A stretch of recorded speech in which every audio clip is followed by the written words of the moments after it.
सबके मन में बसे लगले भोला। और इस गाँव का नाम राना है ना, राना राना वाला जल ढारे छै भोला के,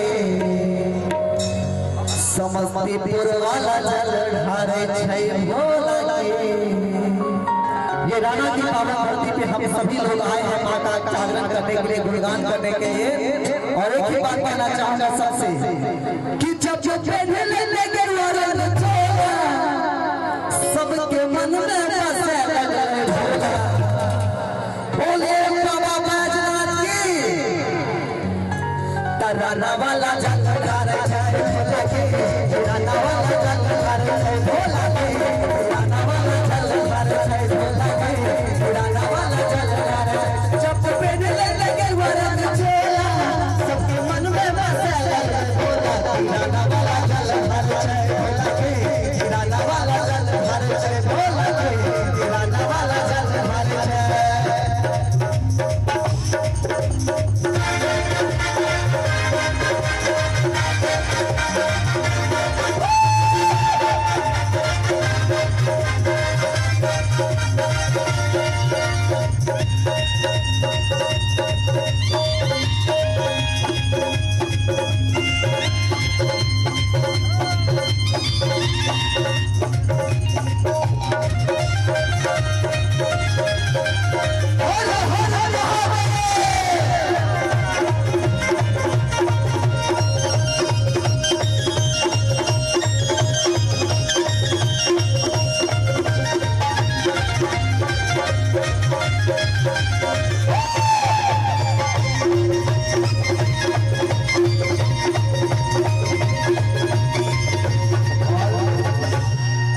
हमारी माता जी बहुत अच्छा से भजन कर रही है। बोलिए बाबा भोले की। और देखिए कितना प्यारा मौसम होता है जब हम लोग बाबा भोले के दरबार में जाते हैं। रिम झिम बारिश करती है, वो मुहावरा मौसम होता है। और उसके साथ साथ जब हम लोग सुइया पहाड़ पे चढ़ते हैं तो नाग महाराज का भी डर रहता है। तो उसके लिए मैंने कहा था रिम झिम बरसे बदरिया, सावन महीना जब आबै छै, रिम झिम बरसे बदरिया, सावन महीना जब आबै छै, नाग के फूल फूटै छै सगरो, सब बाबा फुफकारै छै।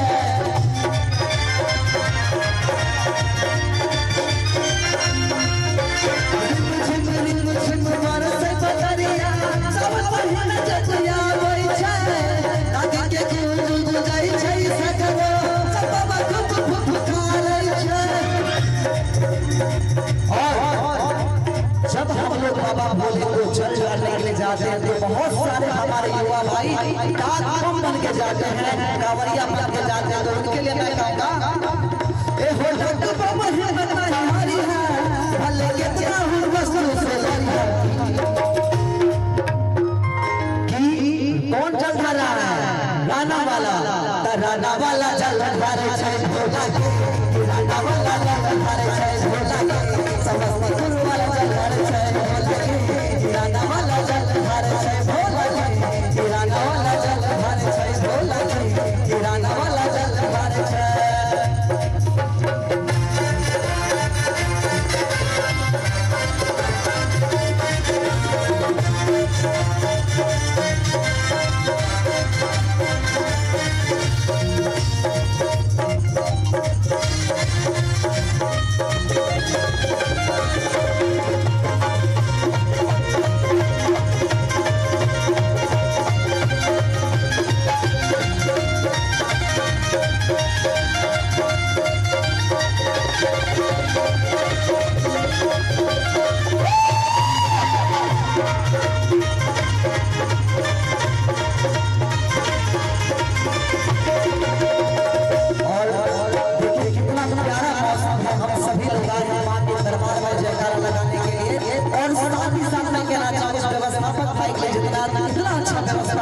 सभी लोग आए हैं, लेकिन उस भोले दानी से, उस बाबा से हम सभी लोग मांग करते हैं और सबकी मांग को पूरा करते हैं, सबके दुख हरते हैं। तो कहना है सब कर सबके पास बोलावे छै सब कर सबके पास बोलावे छै और दानी भोले दानी बाबा नाम कहावे छै सब कर सबके पास बोलावे छै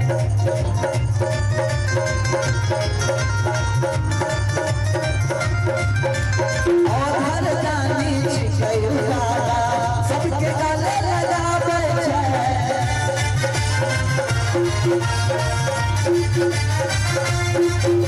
बताया तो कल गए काली के गाय बनल गई राना वाला